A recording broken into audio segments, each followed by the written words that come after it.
Namaskar. Welcome to today's, that is the 5th day's live session, SP Swayamprabha live session for the 9th batch of NEP-PDP. Dear colleagues and participants, welcome to this session. Yesterday you had an interesting session, NEP-2020 online learning and higher education. Today also we will have another very important theme. Important discipline-oriented theme we are going to discuss, NEP 2020 agricultural education. I think that's a very important theme. Agricultural education, what is the emphasis given in the NEP 2020, and beyond that one, how the agricultural education has to move. For this we have my senior colleague, Professor S.K. Yadav. He is a professor of agriculture. In the School of Agricultural Studies, we have a School of Agriculture, separate school, where we have 2-3 specialized areas in that. He will talk about that one. He is a senior faculty of the school. I think to introduce him is a little difficult because he is actively involved in the corporate life of the university. That much I can say, with a total devotion and dedication. I think distance education system, you are all very good. It is a teamwork. It's a total dedication is required. I think he joined the university in 2006. Yeah, 2006. I think from then onwards, there's no looking back. Though he is coming from a Indian Council of Agricultural Research Institute, that's a scientific based institute. He moved to the university, and naturally the experience there has really helped the designing and developing the agricultural programs through distance mode. I think that's a very good. Friends, I think he has done his doctorate in the agronomy, and the theme studies of weed dynamics in rice wheat cropping system in special reference to Phalaris Mills, year 2002, from the very renowned university, G.B. Pant University Agriculture and Technology, Pantnagar, Uttarakhand. I think it's even MSc is from that place. That's how the that is a reputed institution in the area of agriculture. I think that university is totally devoted, dedicated to the discipline of agriculture.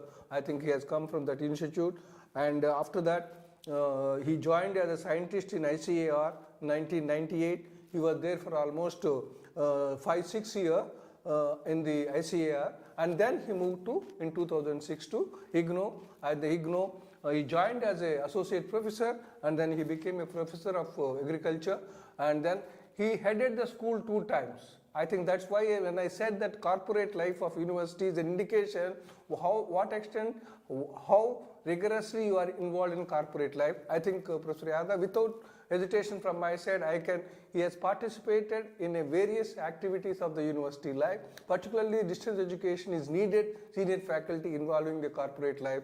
I think otherwise the systems won't move on the expected lines. That much I can say that. And then he was I think as a director School of Education, School of Agriculture twice, he was de facto chairperson of the Horticulture. We have a beautiful campus. I think those colleagues we have seen must be related. Those colleagues we have not seen. It is a very beautiful campus with a greenery, and then beautifully maintained gardens and lawns. I think horticulture cell works a lot, but they need a direction. I think that direction used to come from him, and still he is the horticulture chairman. I think he takes care of the things in summer and in winter and all those things. Very, and then he was in charge director for a school of law. We have a school of law. For a brief period he was there as in charge, and as a vigilance officer, I think for a year or so. When I said in the beginning corporate life, this is the indication. I think that's what. And then of course director School of Agriculture. This is a basic school which he belongs as a professor of agriculture twice, because it is a directorship is rotated among the professors. Naturally he has completed his twice, 3 years plus 3 years. That's a very good achievement for any colleague. I think he has quite a few research papers in his specialized area of agriculture, and then as I said it, quite a few programs. He will explain that what type of programs in the School of Agriculture while explaining the policy and related issue. With these things, I welcome Professor Yadav for the session. Before I hand it over, I have one or two requests to all the colleagues who are watching. This is the 5th day, Swayam Prabha Live. Final Swayam Prabha Live session for this batch, batch 9, is tomorrow. Tomorrow is the, I think, announcement will come. Somebody will, expert will come and interact with you tomorrow at the same time, 3 to 4. So don't miss this session. That's what I want to ask.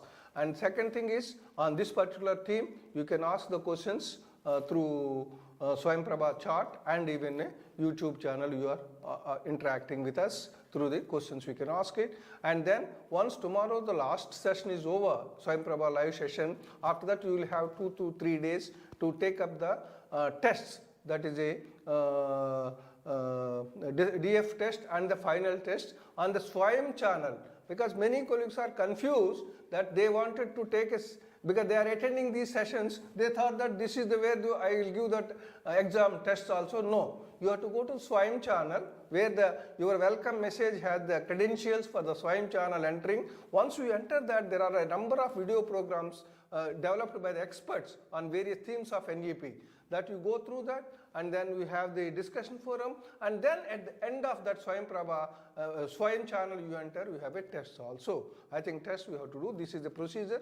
You will follow it. With these words, without taking much time, I will hand over the session to Professor Yadav. Yeah.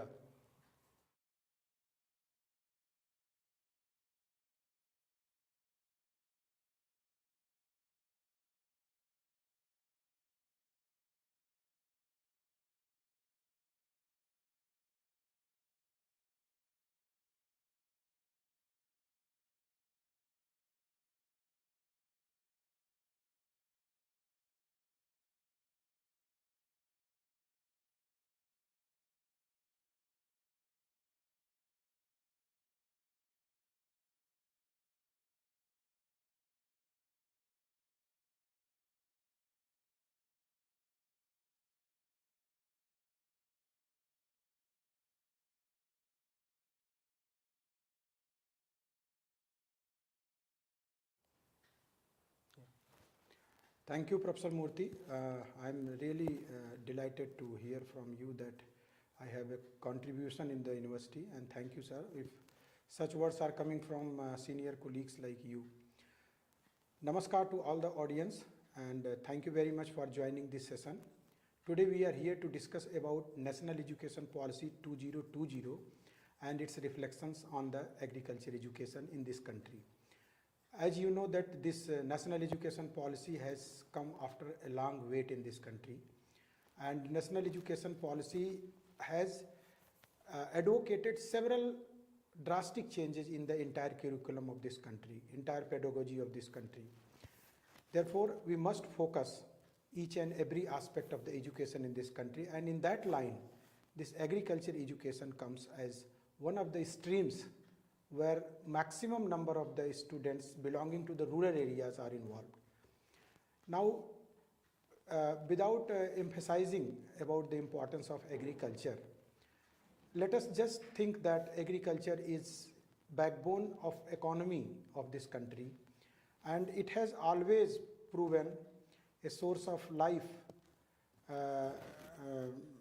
which has given food to all of us, and therefore there is no need to re-emphasize the importance of agriculture.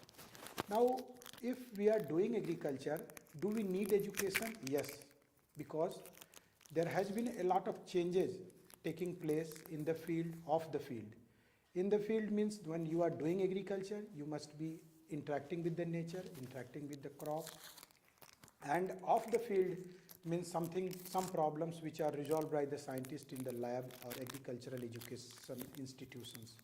So off the field and on the field, both kinds of educations are involved in the agriculture system. So the importance of agriculture and agriculture education has paramount in this country since ages. Now if you talk about the origin of agriculture, and that too in the form of sustainable agriculture, then certainly you have to rate India as number one in the entire world, because if you read the history of agriculture, which is almost 10,500 years old, ever since the recorded evidences are available in this continent, you will see that the agriculture has mostly confined in the erstwhile Indian subcontinent, which has in large presence. Right now it is divided in many of the neighboring countries also. So if you see the GDP of this particular sector in the Indian economy, it contributed around 80% at the time of the independence. Now it ranges around 14 to 15% at present. Therefore, you can just see that at the time of our independence, how much agriculture was contributing to the livelihood as well as employment, or even if you take the example of present connotation or present expressions, that is food security, how much it was relevant to the food security. The livelihood of the most of the Indians is attributed to the agriculture and its associated cottage industries. You will see more than 97% of the employment in our unorganized sector belongs to agriculture. So agriculture has and will remain a very significant enterprise in the Indian subcontinent or Indian soil. So for better agriculture, a right agriculture education is must. Now, if you see the agriculture education in India, then you will first find out that agriculture education was imparted in the Gurukul education system, where the students were given Siksha, means teaching, Diksha means hands-on, practical, Bhiksha when they were allowed to go and roam around the kingdom or in their areas for begging or arranging food for their own consumption. And the last but not the least was the agriculture. That was a cultivation of the crops as well as the animal husbandry. So you can just imagine that how the Indian ancestors have already thought of the importance of agriculture, and accordingly they have devised the mechanism of teaching agriculture through the Gurukul system to the basic learners. Rather, if you see in the picture, there is one cow going around the hut. So it depicts that how much relevance of agriculture was ever since the children starts the education. So we have to remodel our education system in that way, that agriculture somehow should be included in the curriculum from the beginning of the children's learning. And that has been very much focused in the National Education Policy 2020, that I will come later on. So if you see the agriculture education, it is multidisciplinary. There are many sciences, social sciences, health sciences, and even if you talk about the basic fundamental sciences, they are all part of the agricultural education. It has robust pedagogy. It provides both knowledge and skill both at the same time. Therefore, there is an involvement of theory and field experiences. When we impart agriculture education, it is ensured that we should teach the student as well as also give the exposure for field experiences or field experiments or field hands-on. So and one more thing which is very important, that agriculture education is always there with the modern scientific knowledge, with traditional wisdom, traditional knowledge, traditional indigenous technical knowledge. So you can just think about that how much matured mode of education as well as the education of agriculture is.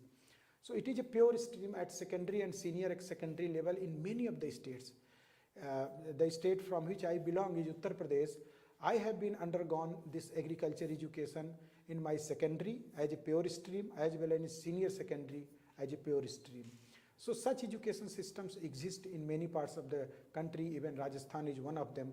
And even in Madhya Pradesh also there are schools where this agriculture education is imparted at secondary and senior secondary. Even at class 8 level also there are provision of two vocational courses. Of course, this is one of the best vocational courses for Indian subcontinent, that is agriculture, available for the class 8 student. That is, one is home science and another is agriculture. So and if you see that at higher education level, agriculture universities and colleges are also available. The British government has established one of the 4 colleges which I am showing in this picture. There were 4 colleges in 1897. They were established. One was in Madras, another was in Sabor, Bihar, and the third was in Ludhiana, and the fourth was in Layalpur, Punjab of Pakistan. So now you can see the focus of the government and importance of agriculture, that the universities have been especially dedicating to agriculture education have been established in this country, and right now we have more than 75 agricultural university. If you take the education in animal husbandry and also education in fishery sciences together with the core agriculture, that is core crop sciences. So you can just visualize the importance of agriculture education in this country, and many higher institutions of higher education in agriculture, particularly college and experimental labs, were established by Britishers during colonial period. One such example exists is still Pusa. Pusa was established in 1905 at Pusa in Bihar, and later on there was massive earthquake and a building was demolished, and in 1929 it was shifted from Pusa to Delhi, and presently it is again the same place has been named as Pusa, and where we have right now Indian Agriculture Research Institute, that is IARI. So crop production, animal husbandry, fishery and other subsidiary activities like beekeeping, mushroom, lag production, algae production, manure production, shift, and also the insect studies, all are part of the agriculture education. So that is why in the beginning itself I just projected that agriculture education is a multidisciplinary education system, or if you can just say in another word that agriculture science is a science of sciences. So that way it is having a lot of implication in this country, and I feel privileged that today I am speaking in front of all of you to highlight and to re-emphasize the importance of agriculture education, and particularly in the context of the National Education Policy 2020, which is right now a driving vehicle for the education in this country, and in time to come we will see the implications of, or the good things which will happen through the objectives of the National Education Policy, including the agriculture education. Dear viewers, if you see the earliest records of the agriculture education that exist during Mahabharata period, if you read the Mahabharata epic, you will see that the agriculture was one of the 5 craft subjects. Craft means where the people were asked to do something, to do hands-on, to do practical, rather taking lecture or only listening or reading from books. They had to undertake certain activities, certain dedicated activities which were related to their day-to-day life, day-to-day livelihood, and day-to-day agriculture related activities and animal husbandry. The great Pandavas, Nakul and Sahadev, were trained veterinarians of that time. So you can visualize the importance of animal husbandry, which is part of the agriculture, how much it was there during ages in this country. So during Upanishad period, there is a record that each of the student had to grow one crop during his or her education, as it was part of the practical subjects. In fact, in most of the Gurukuls, the males were allowed to study in far-flung areas. Therefore, they used to grow one crop at a time during their study, and they were to explain the process of their cultivation package of practices, which they have learned through their visit in the kingdom and the villages, where they were learning about the social structure of the rural areas of the village. The great centers of learning of ancient India like Taxila, Nalanda, Vapi, they all focused about agriculture education in their curriculum. In Taxila, there were 18 subjects when that time it was at the peak, and out of 18, agriculture was one of them. And in Mughal era also, agriculture education was focused, and even Mughals emphasized that agriculture education must be imparted from primary school level, now which has been reflected in the National Education Policy. I am just highlighting that how much importance agriculture education received during different periods in this country. So if you see during 1937, when Abbott Wood report came, it indicated that since the agriculture is the main profession in the villages of this country, so agriculture education is necessary at junior high and senior high school levels. That time the notion for secondary and senior secondary schools were junior high and senior high schools respectively. Even Gandhiji wrote an article on education in Harjan, one of the leading newspaper of during his period in on 31st July 1937, which was later followed by a conference under his chair held on 22nd and 23rd October 1937, in which agriculture education was established as a vocational education. So you can just see that how much importance and the relevance of agriculture was in our lives since ages. So the proceeding of the conference later emerged at Vardha Scheme of Education in 1907. Similarly, Sargent report in 1944 also suggested compulsory agriculture education at senior secondary level. Now you can imagine that during British period, maximum revenue they were collecting from the farmers only. So you can just, and even uprisings also started from the farmers areas also. So you can just imagine that agriculture was how much importance for this country, and it will remain important ever since this country exists on the earth planet. So later on, when the country got independence, Krishnan committee in 1948-49 suggested that India is an agrarian country. This country will get established in the world when sufficient agriculture production is realized, and that is true also. We are witnessing that how much we are importing and how much we are exporting, and accordingly our entire forex is also affected. Here the agriculture education should be given national importance. It is reflected in the Krishnan committee. The importance of agriculture education at primary, secondary and higher education institutions should be stressed in the national economic planning. Now, earlier agriculture education was confined to the kingdoms. Later on it was shifted to the national core of the development policies. It also suggested that rural schools should be connected with the rural universities, and each school and colleges must have experimental farm. It means there is ample scope, there is ample advocacy for the hands-on, for the practical experiences of the agricultural education students wherever they are learning. Similarly, when Achar Narendra committee report came in 1953, which was about the reform in the education of this country, in that report also it was indicated that no institution should be allowed to offer agriculture education until the institution has 10 acres of land attached. The arrangement of agriculture implements should be made for the class 9 and 10 students. Now this agricultural implements means tools and equipments, which we are right now calling them agricultural machinery. So you can just imagine that how much our farmer or the old gods of education in this country have emphasized the agriculture education to be imparted in the relevant manner.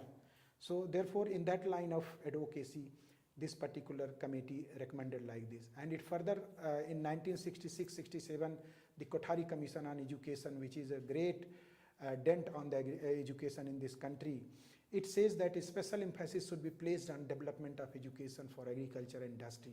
There should be at least one agriculture university in every state. And these should be, as far as possible, be single campus universities, but wherever necessary, they may have some constituent colleges on different campuses. Other universities may also be assisted, where the necessary potential exists to develop strong departments for the study of one or more aspects of agriculture. So right now, we are witnessing that there are many single campus agricultural universities, and there are many universities where agriculture colleges are attached. And of course, there are many universities, like one of them I can cite, or rather two universities I can give example of, Aligarh Muslim University and Banaras Hindu University, which are university with agriculture as one of their disciplines. So this particular committee report says again there should be a continuous review of the agriculture, industrial and other technical manpower needs of the country, and efforts should be made continuously to maintain a proper balance between the output of the educational institution and employment opportunities. So in agriculture, we have never focused about particularly that training or teaching agriculture education for some job, some government job or something. Rather, it was always emphasized that agriculture education should be imparted to empower a person to become a prospective, prosperous farmer and a learner who can become not a job seeker but job provider, which we are right now talking in different at different fora, that there must be production of such intellectuals, such individuals who is not job seeker, rather job provider. So agriculture has that kind of potential. Agriculture education is meant to empower such society, such persons. So vocationalization of education, especially at the senior secondary school level, to meet the need of the industry, agriculture and trade, and improvement of scientific and technological education and research at university stage with special emphasis on agriculture and allied sciences. This is the core of agriculture education, which is reflected in the Kothari Commission on Education report, which came in 1966-67. Now coming to the National Education Policy 2020. Since this education policy has come after a long time in this country, and it has tried to maneuver the education in this country with different angles, taking the advancement happening with the technology, taking the advancement happening in our mindset, I would say. Our cognitive understanding is also different at present compared to our past colleagues. So this particular policy focused and objectively said that it wants to make this country Ek Bharat Shrestha Bharat, and the country should be one and excellent.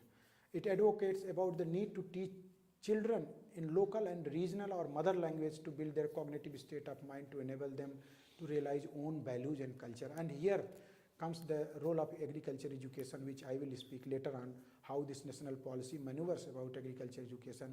It further recommends that education must build character, enable learner to be ethical, rational, compassionate and caring, while at the same time prepare them for gainful, fulfilling and employment.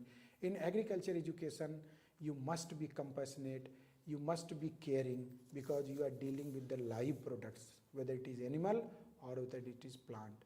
Therefore, this particular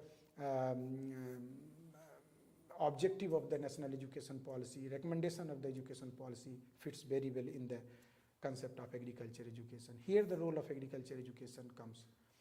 So about agriculture education, the National Education Policy 2020 recommends that revival of agriculture education with all allied disciplines. Now you can imagine that there is again reflection on the same points which have been reflected by our past policies, that we must have a university which has multiple disciplines in one campus. And initiating agriculture education at a school level by appointing master instructors to promote and preserve local knowledge and professions. Now, this agriculture profession is more than, I have already spoken, that almost 11,000 years old profession. You can imagine that how much repository of knowledge it has. Now, do we need to forget them? Do we need to, just overlook them? No, we certainly need to preserve them. We must preserve them, try on the scientific scales, and wherever there is need of refinement, that can be done, and they must be brought from one generation to generation without any hesitation, without any issue, so that our agriculture flourishes. And if agriculture flourishes, certainly this country will also flourish. So although agriculture universities comprises approximately 9% of all universities in this country, but if you see the enrollment in agriculture and allied sector, it is less than 1% at the gross enrollment ratio of this country. So it is 0.69 precisely. Both capacity and quality of agriculture and allied disciplines must be improved in order to increase agriculture productivity through better skilled graduates and technicians, innovative research and market-based extension linked to technologies and practices. These are the objectives of, or what you call the recommendations of the National Education Policy with respect to agriculture. So one take I can just highlight is that this particular policy 2020 recommends agriculture education from school level. Of course, it is there in other policies, but certainly it re-emphasizes, or at present there are technological developments, there are many kinds of development, digital development, and other revolutions are there. So in that era, in this era, we can just tune this agriculture education so that it can fit at different levels, right from school to the university levels. Similarly, this national education policy also recommends that preparation of professionals in agriculture and veterinary sciences through programs integrated with general education should also be increased sharply. And knowledge of India will include knowledge of traditional agriculture, and same shall be incorporated in a school curriculum.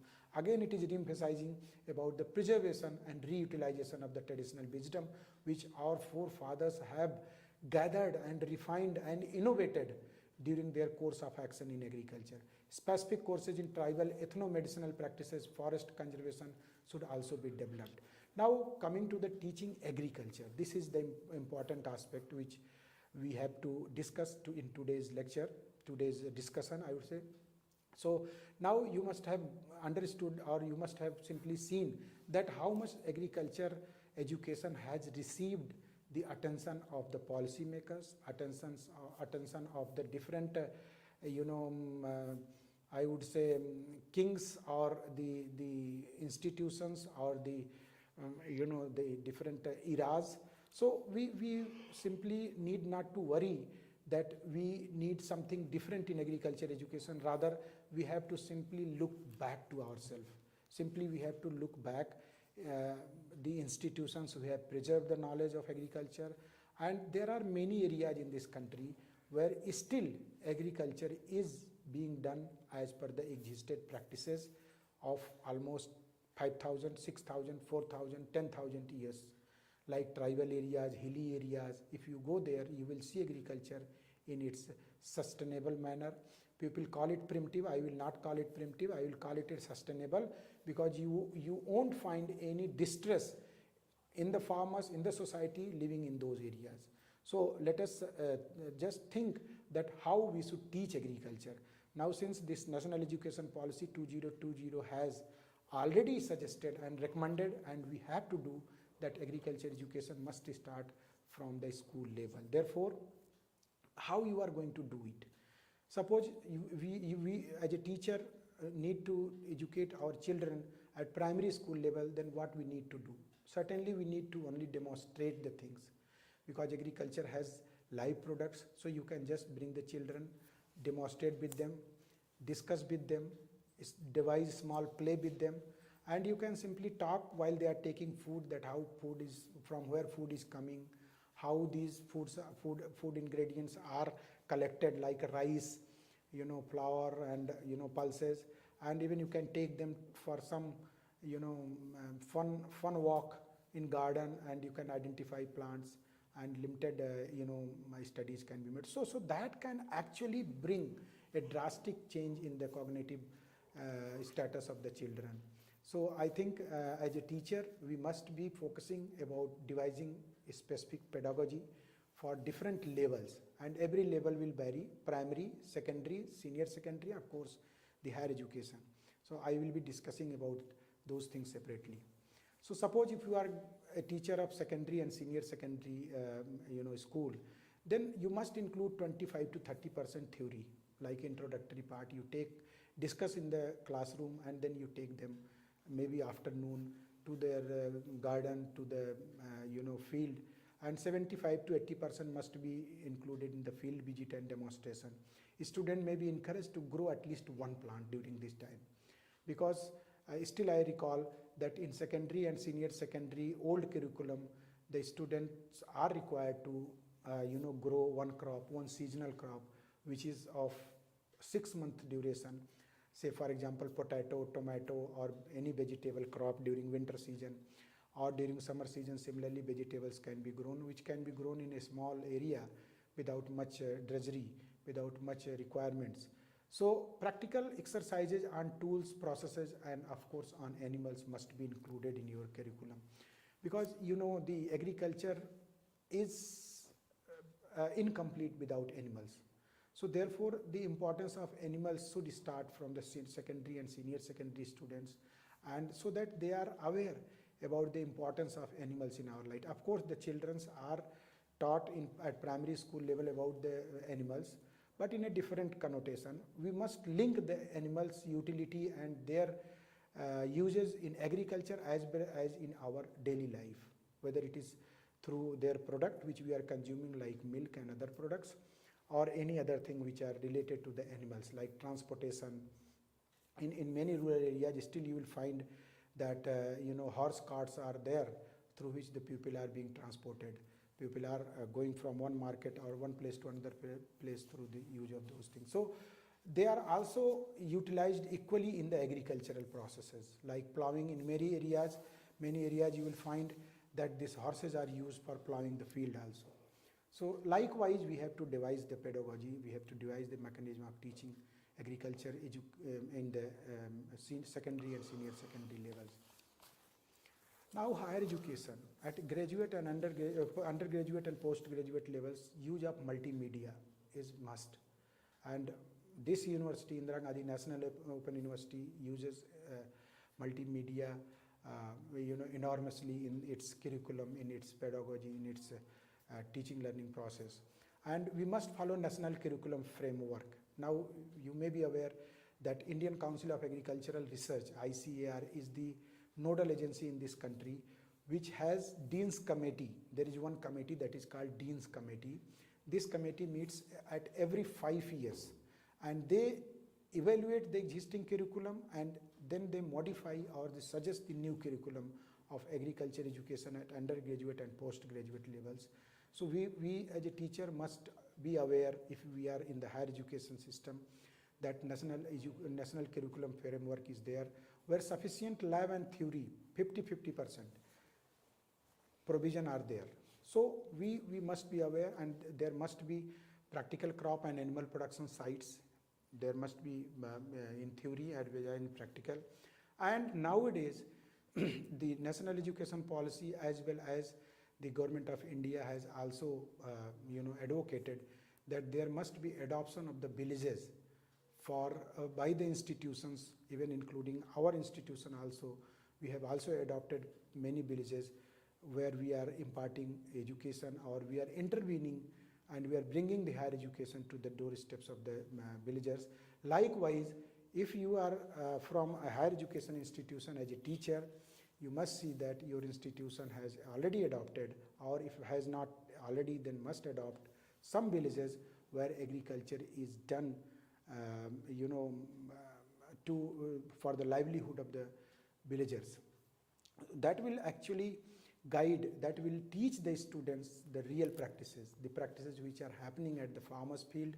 Many a times we have seen that whatever we learn at the institutions, sometimes it is not applicable, or it doesn't gel with the existing package of practices.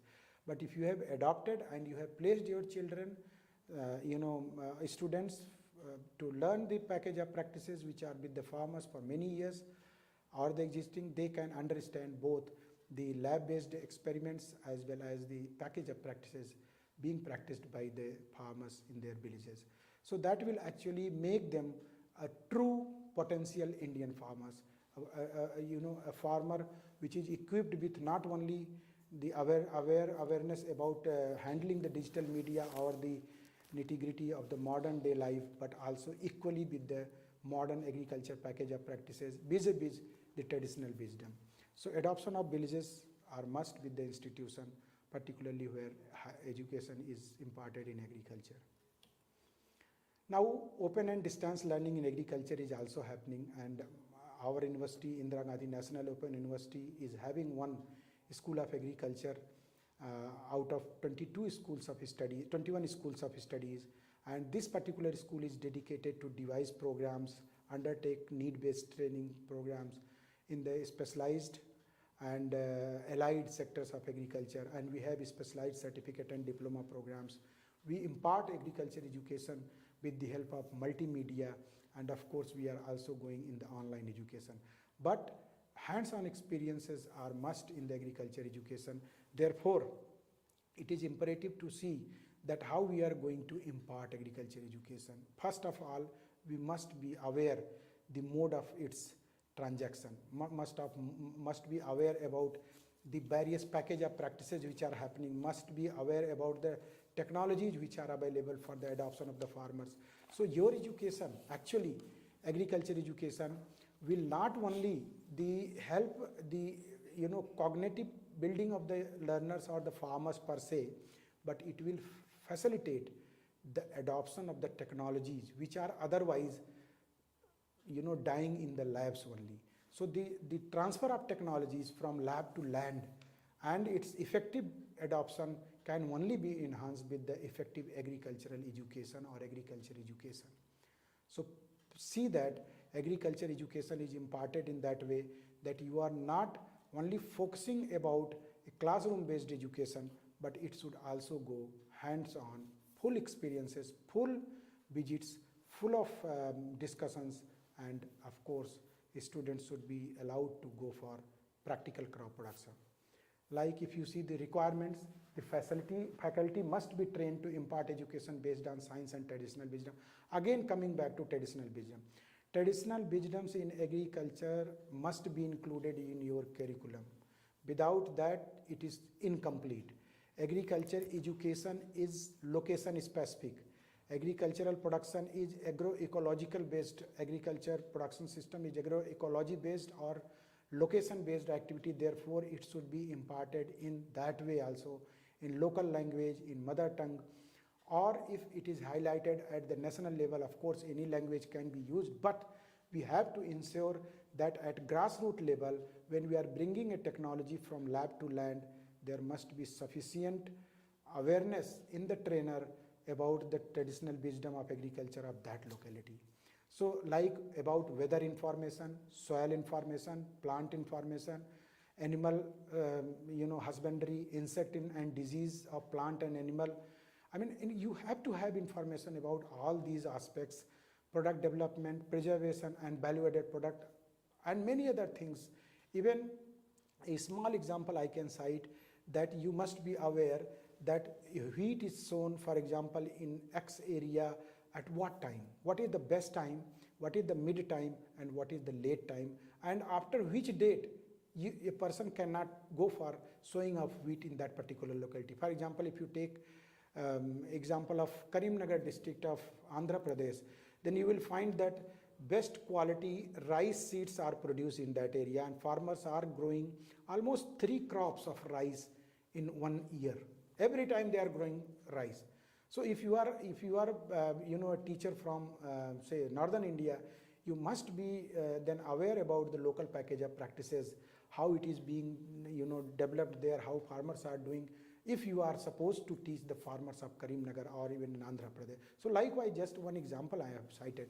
So updated training to the faculty is must to be able to teach or to discuss the agriculture education with the learners, and sufficient practical facilities at the school, college or university levels like lab, field and animal rearing center must be there. So traditional knowledge and agriculture like seasonal knowledge, significance of day as I have already spoken, temperature, humidity, effective sunshine period of that locality where you are going to teach, or even if you are teaching in the classroom, you must narrate these things to the students, how they are effective, how much they are relevant for your crop production, for your animal rearing, or even quote unquote I would say it is for the food production. So rainfall, harvesting period, post-harvest management, storage. Storage is very important for the farmers and there is a science behind it, even in terms of your planetary movement also, how it is being affected. You have to understand as a teacher and as a learner, we have to know that how we are going to deal with these once we are landing in the area of agriculture production. So animal husbandry, of course, the domestic health management is very important, and agro waste management and recycling, these are another aspect of agriculture.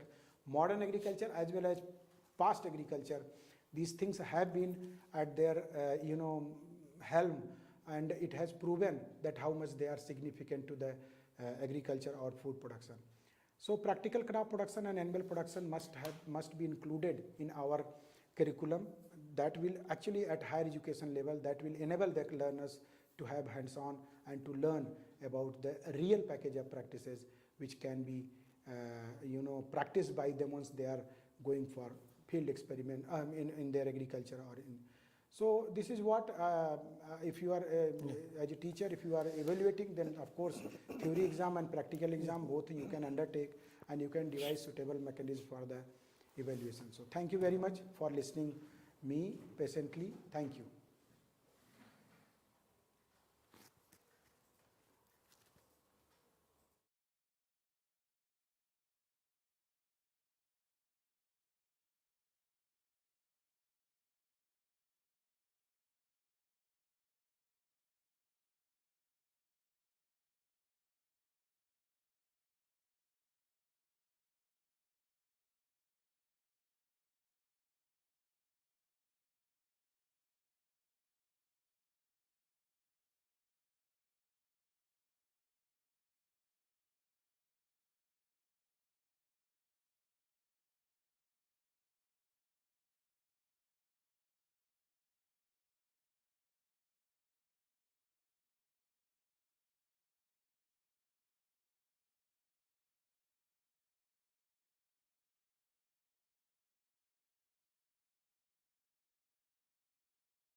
Namaskar. Thank you very much, Yadav sir, for such an excellent presentation. I think I am a farmer's son and practiced agriculture, but never studied agriculture as such. Had you rightly proposed that agriculture should be introduced from the school curriculum, it has been there, I would have related. But of course, as a son of a farmer, as a son of a teacher, I have practiced agriculture. I have immense respect towards the agriculture as a subject and as a occupation. I think that's important. I think Yadav Sahab has taken us every discipline. Maybe you audience are from different disciplines, colleagues teaching in the colleges and universities. I could see from the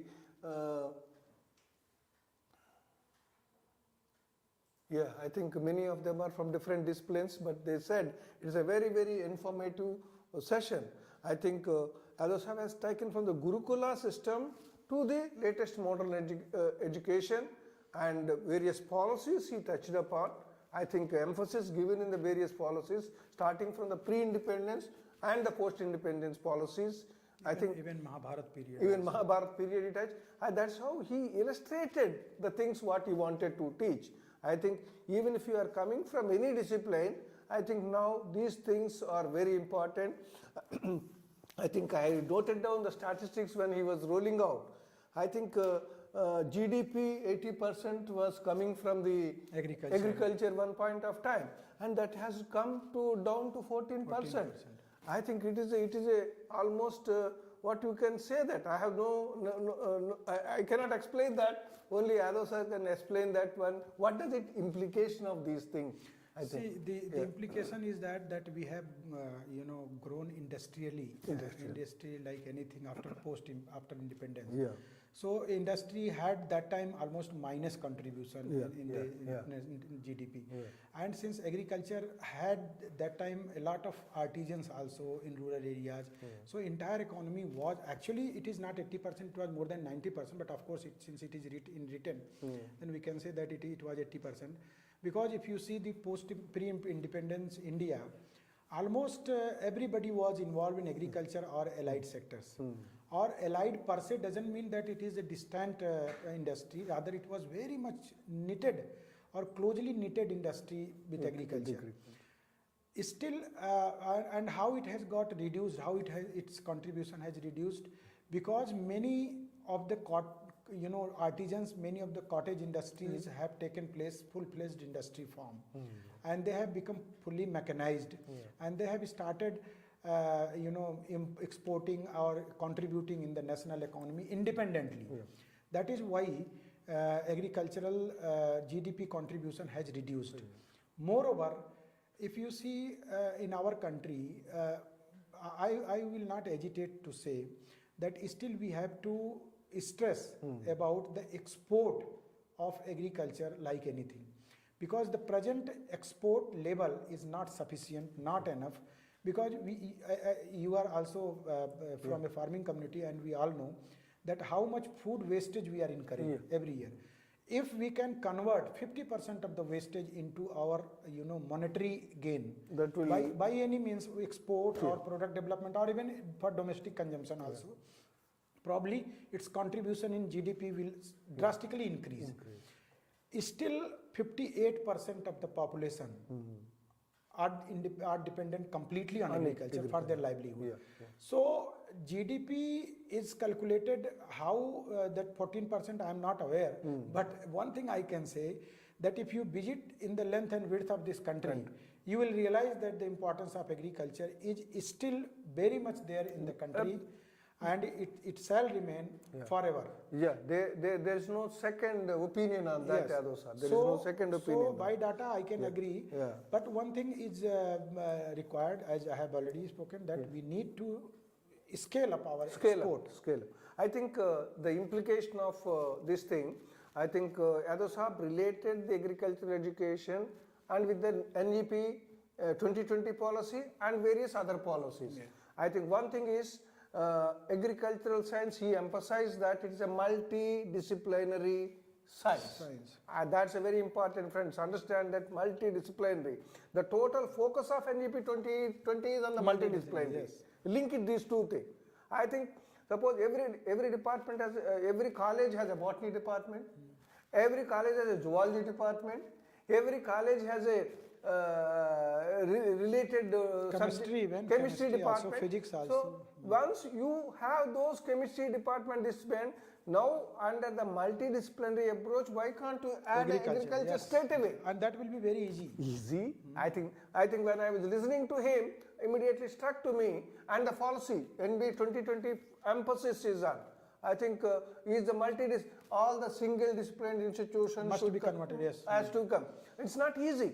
The saying is easy, but converting the single discipline into multidisciplinary faculties are not easy. It needs expertise. Yes. It needs the resources, monetary, and so this is a tremor.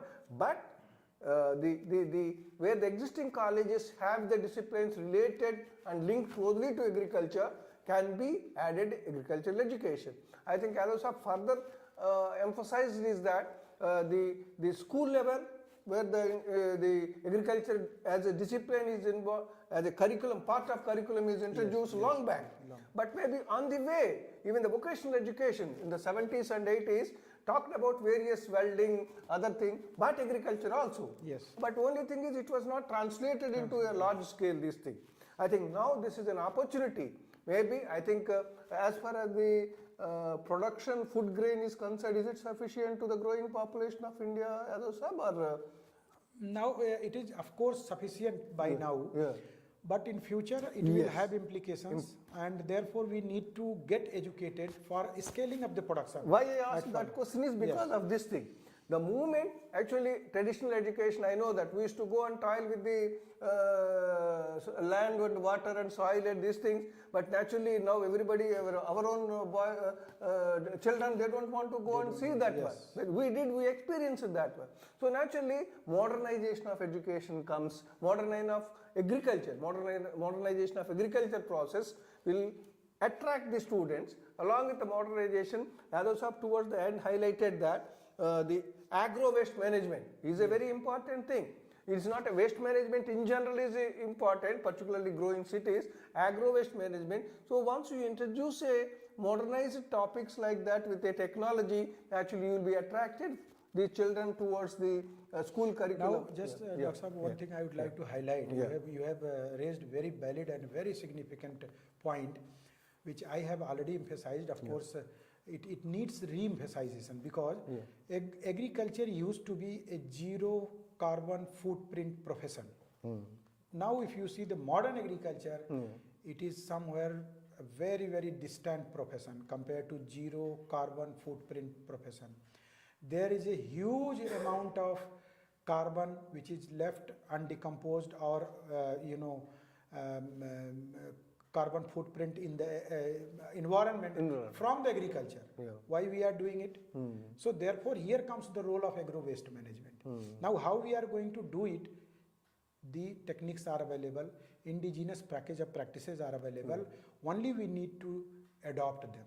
We have left it, unfortunately.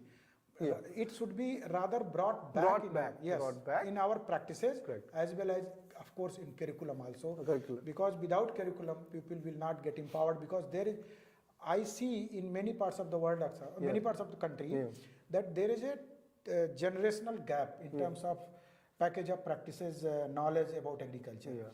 So that has to be bridged upon. That has to be minimized.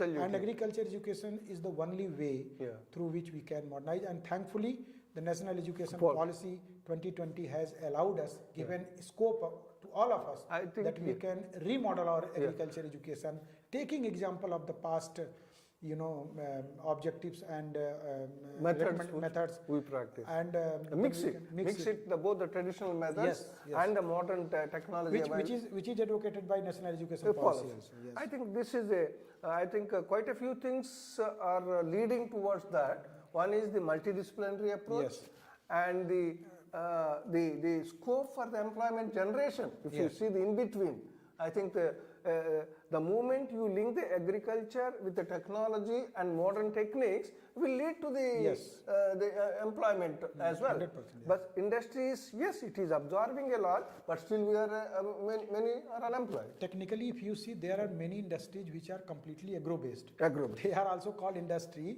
but if you see their raw material supply, then it is from agriculture. For example, ketchup industry, jam, jelly product, pickle industry, Food any food-based industry, or any industry. Even I can cite one example, that is tractor production. Maximum number of tractors are being consumed by the farmers only. So I mean, of course you can talk that ये एक industry है, लेकिन आप ऐसा नहीं कह सकते कि agriculture से दूर है. I think एक interesting सवाल यादव साहब, I will read for you. Even after so many decades after independence, agriculture is still not profitable for small farmers. What needs to be done regarding that? यही तो मैं बोल रहा हूँ कि एग्रीकल्चर को आपको रीमॉडल करना है. एग्रीकल्चर को कैसे रीमॉडल कर सकते हैं? इस कंट्री में more than 85% of the farmers are having less than 1 acres of the land. Much less. तो अगर उनके लिए कौन सी टेक्निक हमने डेवलप की है? यही तो जरूरत है. मॉडर्न एजुकेशन को ले जाना है ट्रेडिशनल विजडम की. इसीलिए हम बात कर रहे हैं कि आप उनको ड्रास्टिकली मैकेनाइज्ड एग्रीकल्चर या मॉडर्न फार्मिंग में नहीं ले जा सकते, because they don't have that much production. और आपको पता होगा व्यूअर साहब कि हमारे कंट्री में कोऑपरेटिव फार्मिंग एग्जिस्ट करती थी, जिसमें हम एग्रीकल्चर क्रेडिट सोसाइटीज होती थी और उनके माध्यम से हम इनपुट्स प्रोक्योर करते थे, और वो सीजनल क्रेडिट पे होती थी. वो एक सीजन के बाद दूसरे सीजन उनको पेमेंट किया जाता था. वो सिस्टम लाने की जरूरत है, और thankfully this government is focusing on that.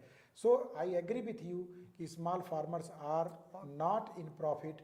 Reason उसका सबसे बड़ा ये है कि आज हमने इंफ्रास्ट्रक्चर क्रिएट कर दिया है, लेकिन हम उसको कोऑपरेटिव फार्मिंग, एक बल्क प्रोडक्शन सिस्टम में ले जाना है और उसके प्रोडक्ट को बेचना है. किसान को केवल एक चीज चाहिए, timely payment. That's all.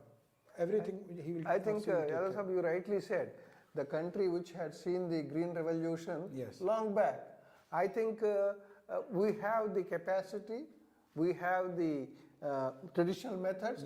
Then only we could. And we have manpower. And that's why we achieved the green revolution in 60s and 70s.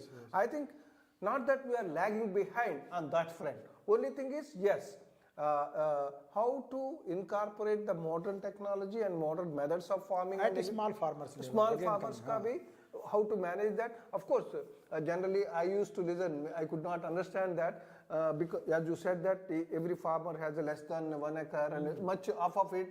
I know that when you say that छोटा land के ऊपर जो boundaries होता था, in the boundaries between this, when they calculated the boundaries, it is equivalent to almost quite a few acres. But the gravity of that thing, that is the important thing one can think of. And even in days to come, agriculture land has to go in shrinkage. That it will be It is shrinking because of the highways and other infrastructure, other developmental projects. तो हम agriculture को अभी vertical करने की जरूरत है, और हमको ये कोशिश करना है कि एग्रीकल्चर एजुकेशन हमारा मॉडर्न हो with traditional wisdom. Let me री एम्फसाइज, जिससे कि हमारे जो मैक्सिमम नंबर ऑफ फार्मर्स हैं, जो स्मॉल और मीडियम साइज के, ऑफ कोर्स बड़े फार्मर्स का ध्यान हमने दिया है और they are prosperous, but small and medium farmers are still struggling, particularly the small farmers, and we need to educate them and we need to bring them at certain platform where they can sell their product,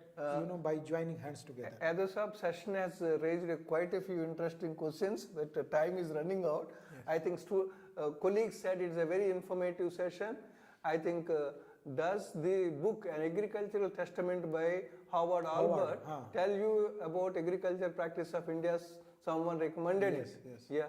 I think what percentage of Indian GDP is budgetary allocation for agricultural education? Okay, that is important question. Actually, agriculture education is not a separate, subject for budget allocation yet. And it is the education entire, the allocation is done for the entire education. But if you say, I will also raise this thing that agriculture education should be given priority in budget allocation. And of course, this government is very much focusing on such points. And in days to come, probably we will see drastic change in the agriculture education and agriculture. I think Yadav Sahab, it's a very interesting, very informative session and raised quite a few important issues. I think we are optimists. I think the country based on agriculture and scope for agricultural improvement and the practices, and NEP 2020 is hinting or rather facilitating Yes, that. yes. I think It is giving opportunity to all of us. opportunity. So I think as Yadav Sahab rightly pointed out, it is only the 75 universities offering agriculture, leading to less than 1% of the enrollment of the total enrollment in higher education. 0.69, yeah. 0.69. So these are the indicators. I think this is a very specialized, good area. Why not to start? He rightly suggested the curriculum, introduce the curriculum at the school level. Yes. And then gradually build it. Students will be interested. I think when I was studying the BSc graduation, I wanted to go for a medical side. I did not get the seat. I wanted to go for agriculture. Agriculture is a tough thing because very few seats, the competitive. Seats I did not get that. Then I landed up in the general BSc. So in such a thing, I think why not to introduce the subject in curriculum in the school, secondary, senior secondary, college, and I think this is a. I think if you take example of Professor Murthy, we should not deprive any student of such arrangements. Therefore, we should open the agriculture education in all colleges and universities, I think, yes, so that at least people are taught in agriculture education in a very comfortable manner. I think with the multidisciplinary approach as a core theme, multidisciplinary, you need not, generally we think about the established discipline, like botany, zoology, physics, or economics, social sciences. I think agriculture is a very core area of Indian philosophy. I think that's what Yadav Sahab has touched upon, Mahabharata period se leke Vedic period, and then even till today. I think that's where we have to move. I think quite a few questions have come. Maybe we will not able to take, but certainly you can be in touch with us. You know that our NGP, PDP details are with you. You can be in touch. A very, very interesting and informative session. Let me wind it up. Let me close the session with the optimism that I think experienced colleagues like Yadav Sahab and the policy makers, not only the education side, even agricultural sector, there are the policy makers. I think their initiative and these initiatives should come, seize the opportunity of NEP 2020 and see that how we can make a dent. Maybe within a 5 years, coming 5 years में अगर कुछ colleges में, more colleges में agricultural education introduce किया जाए, universities में, that's how the things has to go. I think, but integrated curriculum, when to introduce the school level, the moment that should lead to the college level and then to the university level. I think that integrated vision only the experienced colleagues like Yadav Sahab and others only can visualize. I only just a general impression, but it has to be linked to the integrated fashion, introduce the school curriculum, secondary school level, college, and I think that should be the case. Yes, sir. Yes, sir. I think let me sincerely and profusely thank Professor Yadav, my colleague from the School of Agriculture at Indira Gandhi National Open University, for presenting. An n number of questions are coming and appreciations are coming, very relevant one with informative and the strategies to come out of the where we stand now in the agriculture education, how to link it up with the, I think NEP 2020 will provide a way, that's what. Thank you very much, Yadav Sahab. Thanks to all of you for patiently listening. Thank you very much. Namaskar.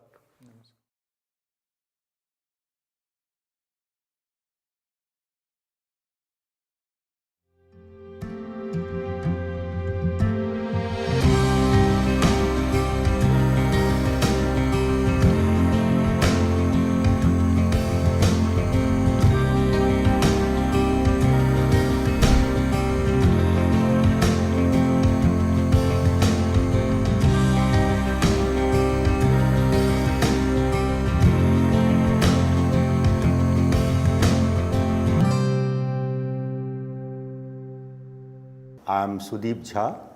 I'm here in the physics faculty of School of Sciences of Indira Gandhi National Open University. I'm in this system since last 30 plus years, and as you may be aware, IGNOU is a pioneer national open university in the field of open and distance learning. Now, why multidisciplinary higher education is needed? Now, the most important reason for making our undergraduate programs multidisciplinary is that job markets now don't require people who are specialized in a single area of study or discipline. They want people to have a multiple skills simultaneously when they come out as a graduate. Secondly, this straitjacketing and narrowing down our undergraduate programs quite early into arts, science and commerce, they say that let us break this barrier and give the option to students to pick up courses as per their interest from a basket of courses which will consist of courses from arts, humanities, social sciences and commerce.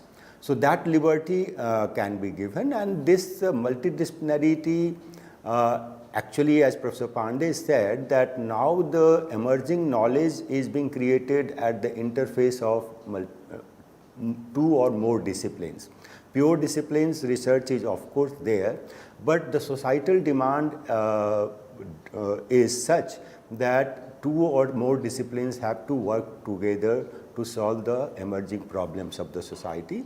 And the outcome of such interaction, interdisciplinary and multidisciplinary higher education, in the past is the evolving disciplines like women studies, gender and development, energy studies. For example, being a person from science background, I can say that energy studies is evolving into a new area where people from background of mathematics, chemistry, physics, engineering, they all come together, sit together and identify a problem, and they all come with their own skill sets and knowledge base.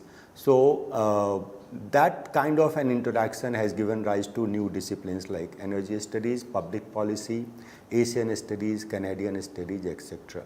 So the whole idea is that the higher education should be essentially aimed toward solving the problems of the society rather than just for the sake of acquiring knowledge in itself. So with this objective in mind, the NEP puts a very high priority to multidisciplinary higher education. Now the point here is, as a teacher you will know that okay, that's fine, I do agree, I accept the arguments in favor of making our higher education multidisciplinary. Then next question will be, what will be the implication of making our higher education multidisciplinary?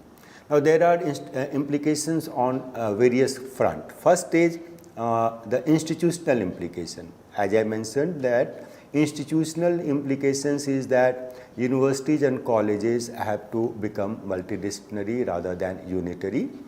What is the implication for a teacher? For a teacher, the implication is that you have to sit down in the committee in a group of teachers comprising faculty from all disciplines, and then look at the curriculum of our undergraduate programs, how it can be made more multidisciplinary in the sense that how our students will have many options to pick up courses from any discipline he or she likes.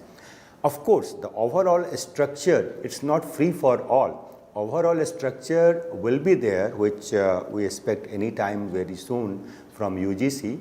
But within that overall structure, the student will have freedom, and institutions should be in a position to provide that opportunity to students so that they can pick up courses of their choice. So that is the implication for a teacher. And third implication is for the policymakers and funding agencies, that how to streamline the funding for research so that colleges are also encouraged to take up projects and do meaningful research in their respective area as well as in the areas of interdisciplinary and multidisciplinary disciplines. And another important aspect of NEP 2020 is that they are saying that if someone is getting into undergraduate program for 4 years, then and for some reason, or good or bad, for some reason he or she wants to quit after completing, let's say, 1 year or 2 years. So will it not be prudent to give them certification for the effort they have made during those 1 year, that is 2 semesters or 2 years. So that basic genesis has given rise to the idea of multiple entry and multiple exit in the new 4-year undergraduate program proposed in the NEP. So at the end of the lecture, I will touch upon this aspect also, what are its implications for a teacher, for institution and for students. Now, what are the different, once you think of an undergraduate program, so what are the components which NEP proposes should be a part of undergraduate program? I will again focus on the undergraduate program.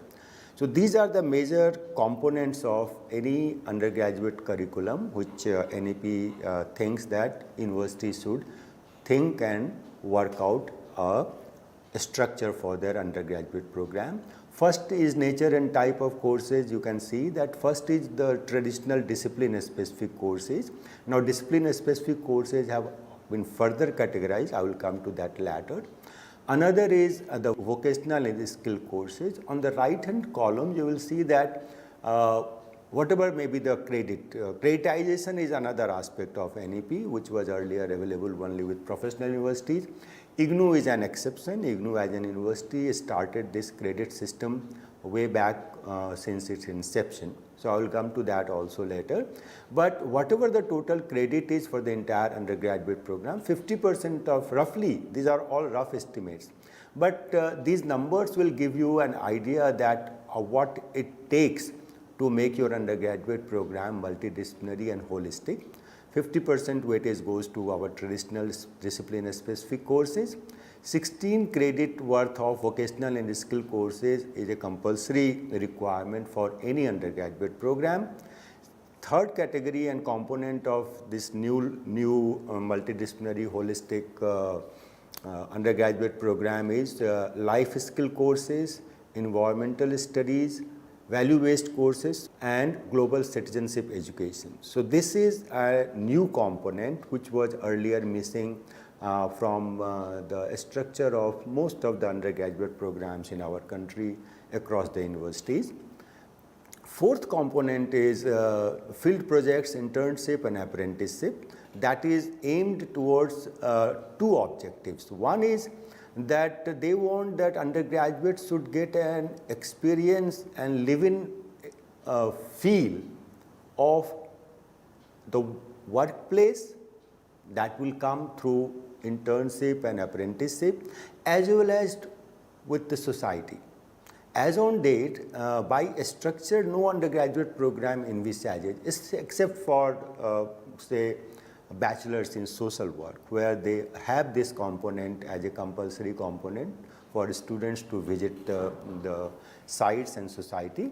But now the NEP requests the higher education institution to make it a compulsory component so that our undergraduates are exposed to the field of work where they will enter in the future, as well as they have some feel for the society, particularly with massive urbanization across the country. Our large segment of student population at undergraduate level have no exposure to the actual hinterland of our country. So that can be incorporated, that must be incorporated by way of field project, irrespective of the fact that the student is pursuing science, arts or commerce or social work. It's not necessary that field work for a science student has to be related to that. That leeway will be given. The intent of this component I have explained just now. And fourth is, of course, if you are planning to have a 4-year undergraduate program, this 4-year undergraduate program incidentally has an exit after 3 years. That I will discuss at the level when I discuss multiple entry and exit. So in the nutshell, these are the 5 major components of holistic and multidisciplinary, interdisciplinary undergraduate program as it has been envisaged in the NEP 2020. As a follow-up to NEP 2020 policy document, there had been certain draft documents from UGC. So this listing I have culled out from those draft documents. The final document is still awaited. I hope it should come very soon. But these major components are the NEP in vision, which has been translated into a kind of a document for discussion among teachers and higher education policy makers. So the next is what is the typical structure? And now this slide is important because what they say that don't ask students to decide on what disciplines they want to study on the very first day of their admission, right? What they say that let first 3 semesters be an open house kind of a thing. Let students study courses from different disciplines and different areas, and let them have exposure to certain compulsory courses in humanities and social sciences and sciences, some basic courses on mathematical and computational thinking analysis, creative expressions, vocational education. Now once they are done with this, and at the end of 3 semesters, that is 1.5 years, then ask them that what are the disciplines you liked, you feel more comfortable about, and you would like to major in a discipline. So see, here the flexibility and the choice to the student is huge. Once he or she has spent 3 years, 1.5 years, sorry, with the institution, then only he or she has to make up his or her mind that what disciplines now they will like to study in detail, meaning thereby they will like to have more credits in that discipline. And that comes at the stage of 4th, 5th and 6th semester. After 6th semester, they can exit with a graduate degree, and if they have certain achievements in terms of performance, then they will be allowed to pursue 4th year, which will be quite research oriented, and they can go for 4-year undergraduate program with research as well as honors. So honors and research degrees will not be open to one and all, depending upon your performance in the past in the 6 semesters. You will be either allowed or given an honorable exit with an undergraduate degree in your hand with minor and major disciplines. Now, these are little complex nomenclature they have adopted. It's just a matter of getting into those documents. I will refer to one document which is very good document, that is NEP 2020. It has come from UGC. You can refer to that document. It's available on UGC site. Another equally important document in the light of restructuring the curricula of 4-year undergraduate program in the light of NEP 2020 is National Higher Education Qualification Framework. This is another document from UGC. So these 2 documents are quite important, and they give you some feel about the thinking which is going on to translate the vision of NEP 2020 into a real concrete structure of 4-year undergraduate program. UGC is working on it. These are draft documents. I think you must, and the final will not be diametrically different from what is there in the draft. So you can refer to these documents. This will give you some idea. They have categorized the discipline-specific courses into 4 categories: discipline major core, discipline major elective, and then the interdisciplinary major core, interdisciplinary major elective, and discipline minor courses. So for a discipline, suppose you are a teacher of history or physics, then your concern here is that you will have to think in terms of having some major courses as per the credit requirement and some minor courses from your discipline. And that will be for someone who is planning to study from 4th semester to 6th semesters and onwards your discipline. So that minimum number of credits, the courses are to be designed for getting into the 4-year undergraduate program structure. Now, IGNOU as an institution had these ideas way back, and our bachelor's degree program, and since IGNOU is a national open university and large number of state open universities have come after IGNOU came into being and it started its bachelor's degree program, the very name you will see that IGNOU did not start with BA, BCom, BSc. IGNOU started with bachelor's degree program. So the name itself indicates that we were conscious of the fact that students should be given more liberty, and apart from giving them basket of courses from various disciplines, two other important components of our bachelor's degree program was some foundation courses. Foundation courses essentially meant that compulsory courses, and in that category languages, foundation course in humanities and social sciences and science and technology. These were mandatory of all the three streams, whether they are going to pursue BA or BCom or BSc. So that notion of having some, as it is envisaged in first three semesters in the previous slide I was discussing, IGNOU had this in the form of foundation courses. And third, regarding employability and skill training, we had this application-oriented courses, which was also compulsory. One has to take at least certain credits, whether he or she is pursuing BA, BCom or BSc, from a basket of application-oriented courses. And these application-oriented courses were coming from different schools. See, the IGNOU was in a advantageous position because as on date we have around 21 schools of studies in the same campus, but even when we started we had around 11-12 schools of studies on the campus. So these basket of courses in application-oriented courses as well as development of foundation courses, it was not the outcome of a single school. Foundation courses were developed with the interaction and coming together of teachers from different schools.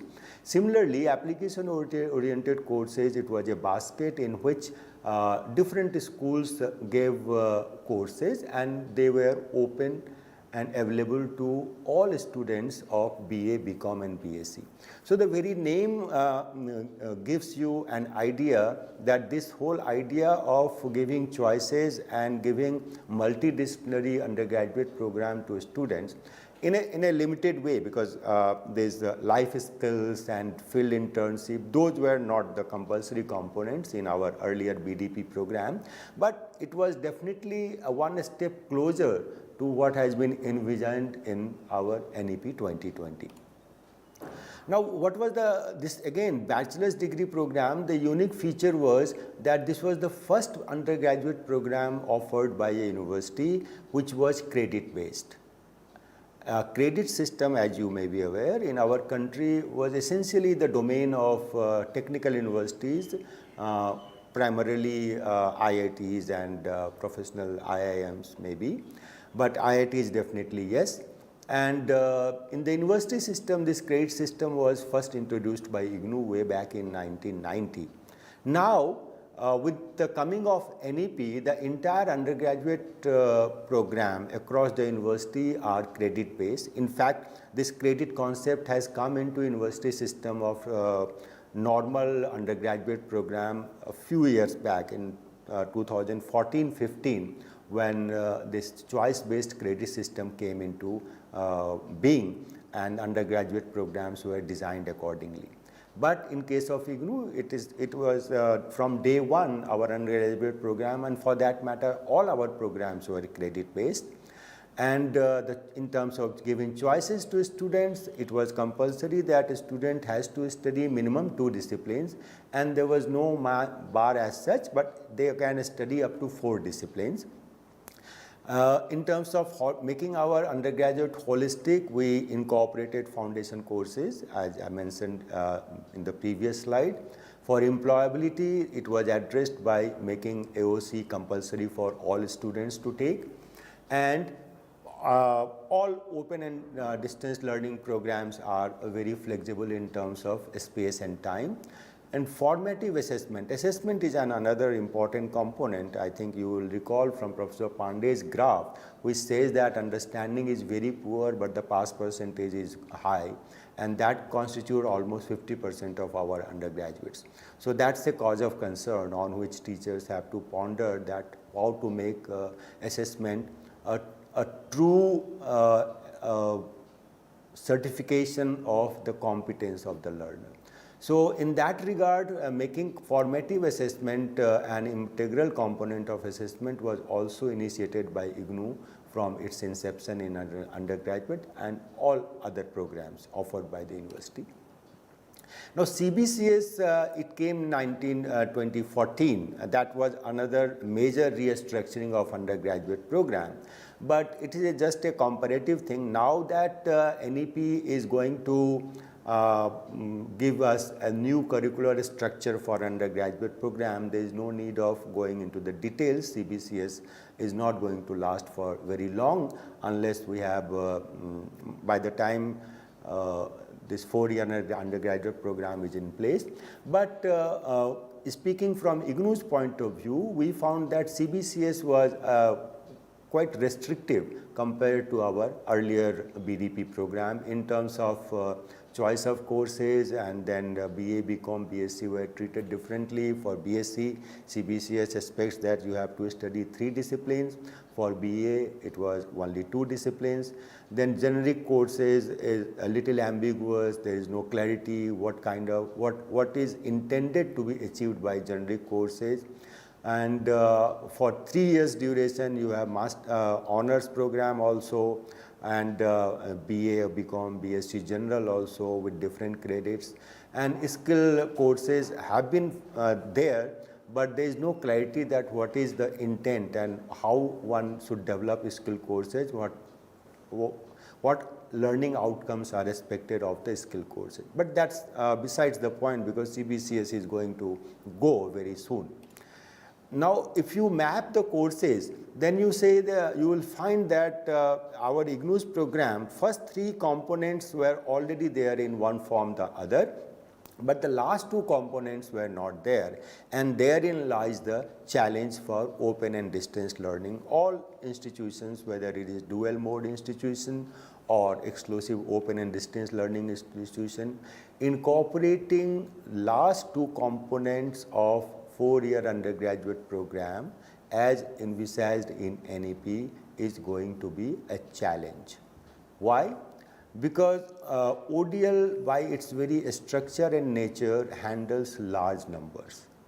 And unlike conventional face-to-face teaching institution where there is a definition of teacher-student ratio, in ODL system, unfortunately, that definition is yet to come, because the core faculty is normally quite low, and we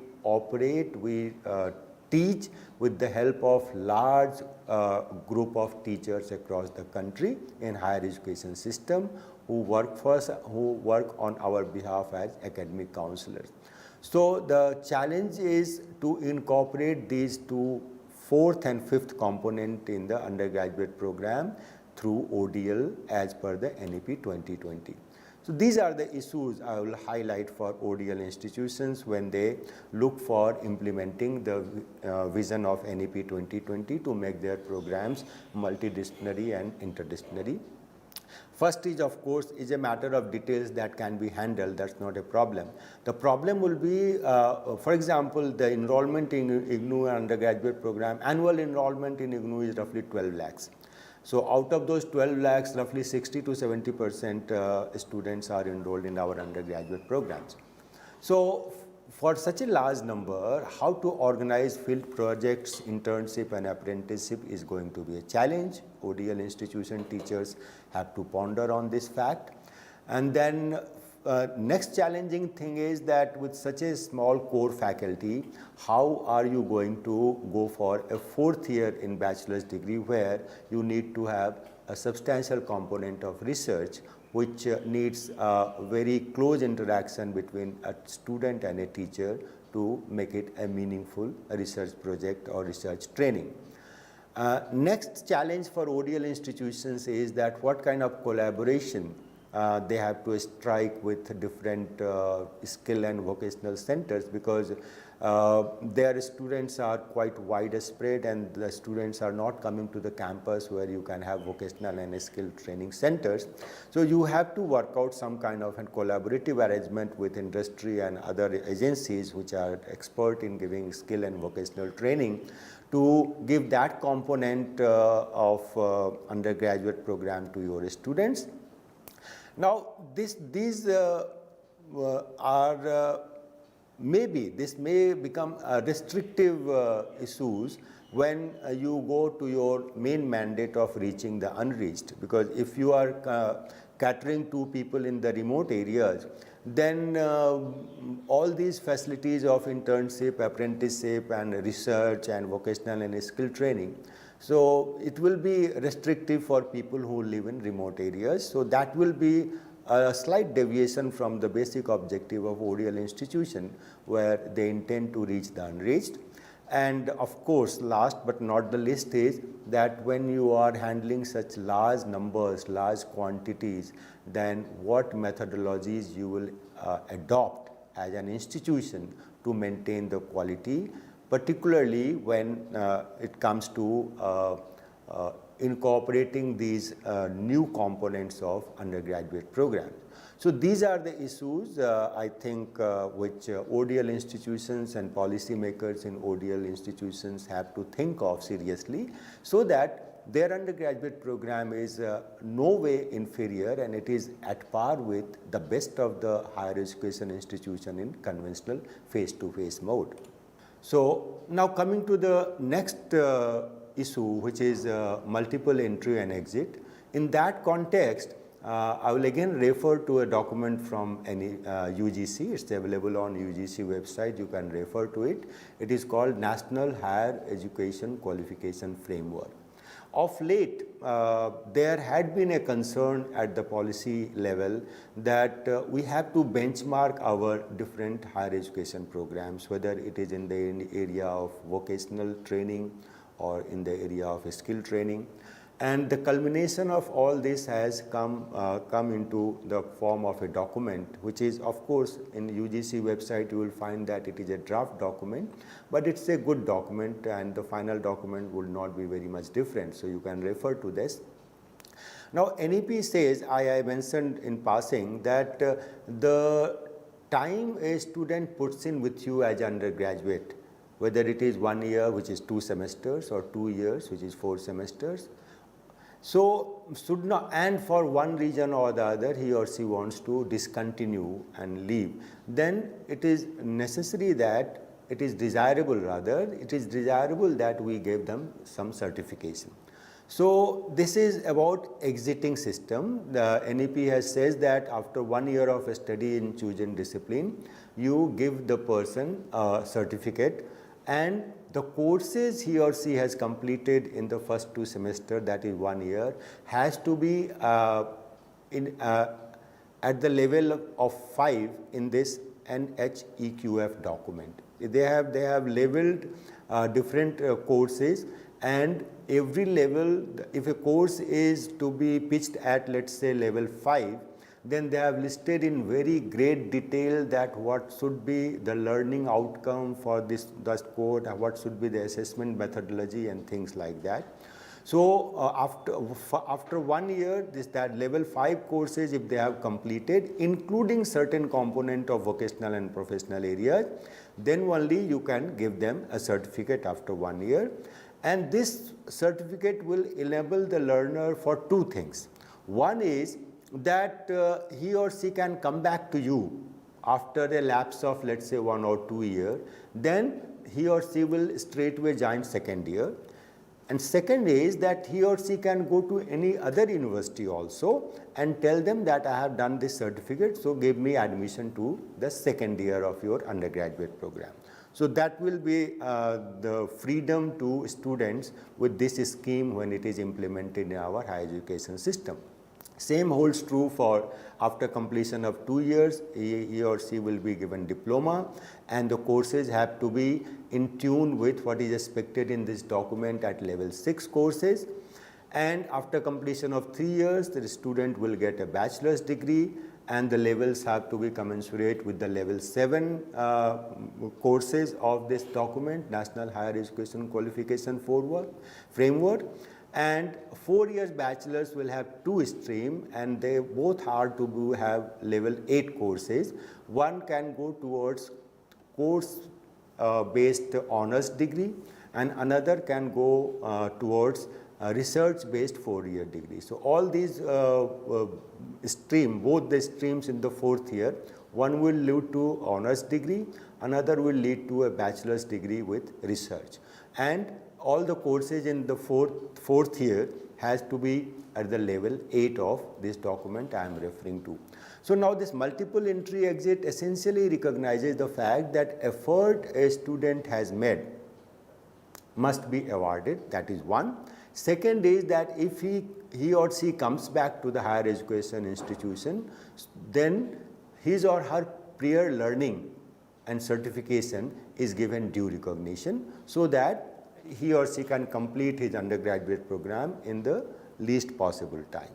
So that is another aspect, and for this to happen, we need to have a some kind of a framework for a structure of 4-year undergraduate program, which is adopted by all higher education institutions, universities and colleges. Then only this mobility will work.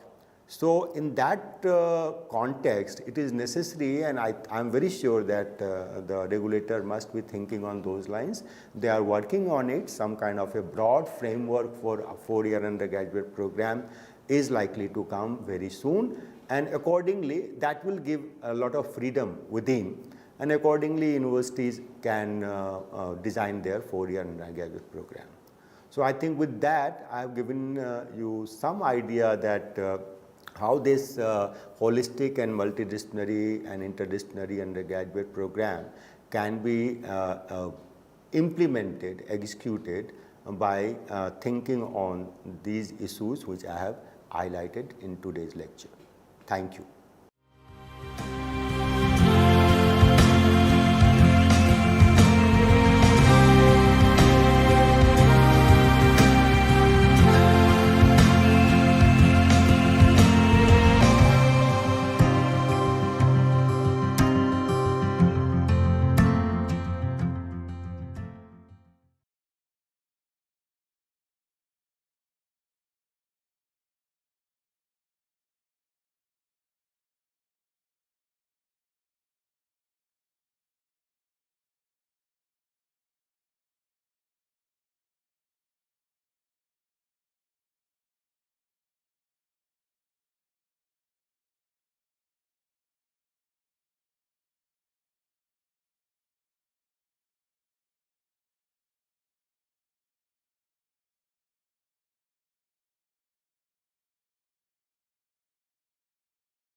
Namaste.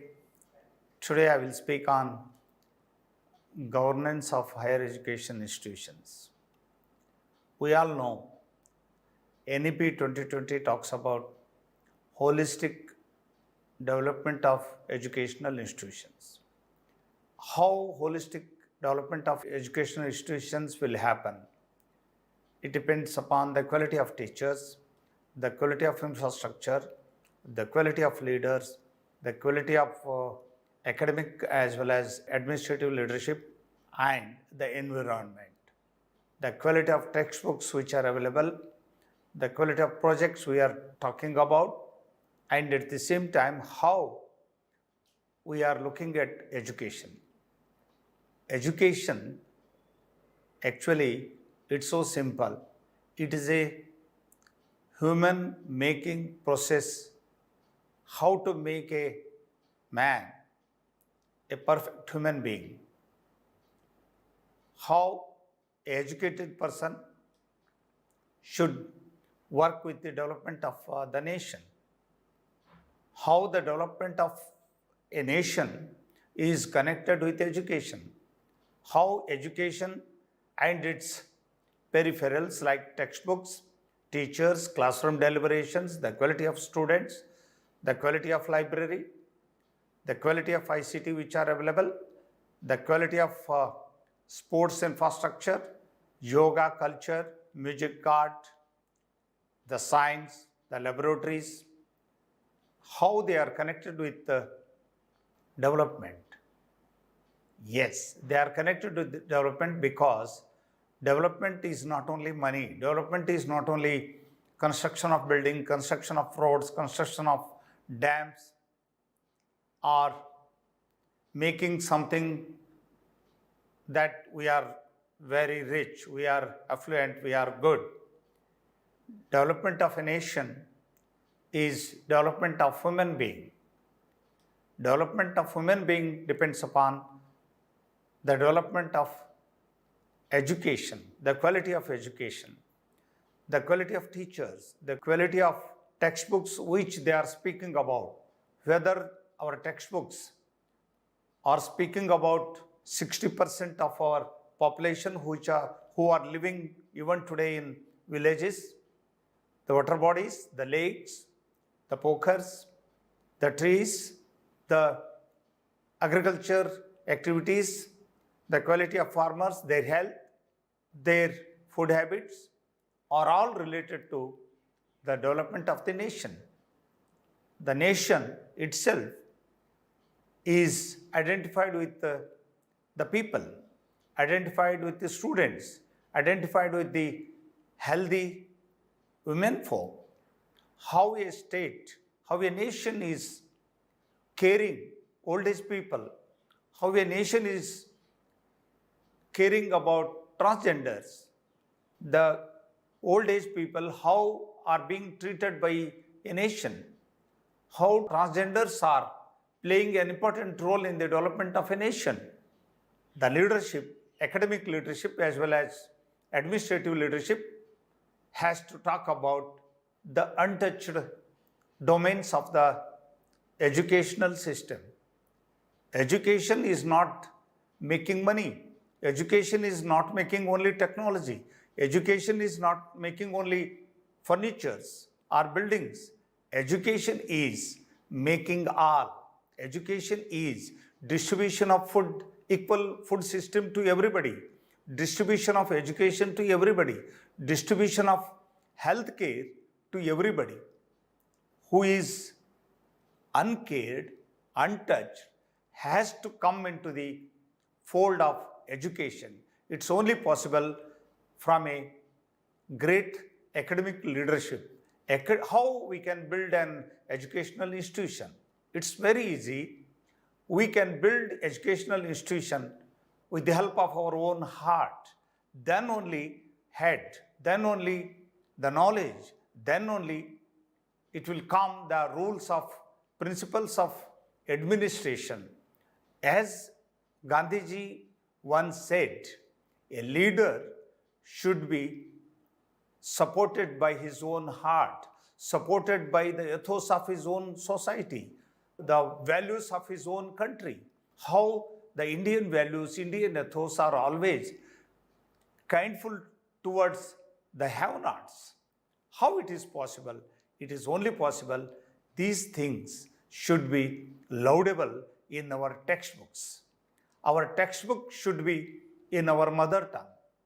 I am in the firm opinion of that. Pre-primary education to university education should be in our own mother tongue, should be in our own national language. And then only we will make wonders in education as well as in research, because the technology, the science doesn't have any language. That we linguist people, we the language language people will make science, will make mathematics, will make chemistry, will make physics in our own language. Then we can make it translated into other world class languages, because the original thinking, the original thought process will be in our mother tongue only. So we need to focus on mother tongue education. We need to focus on mother tongue classroom debate. We need to focus on mother tongue research in our own mother tongue. The world class research institutions, they are making research in their own mother tongue, for example, China.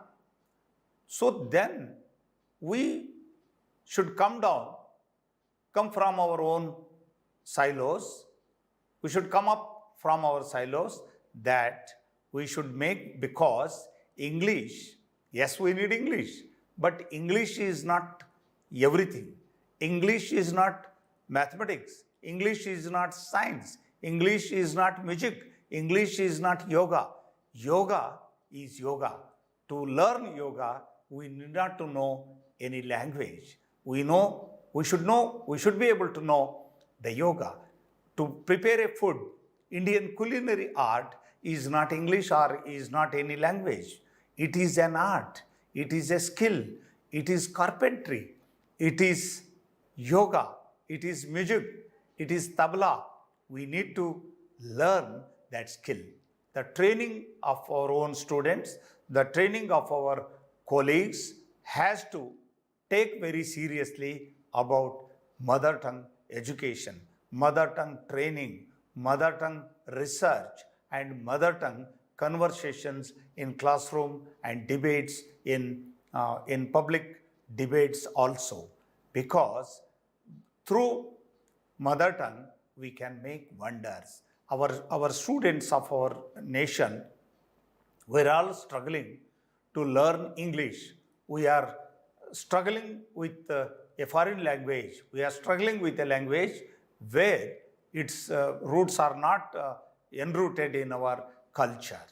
Then our culture is enrooted in our mother tongue.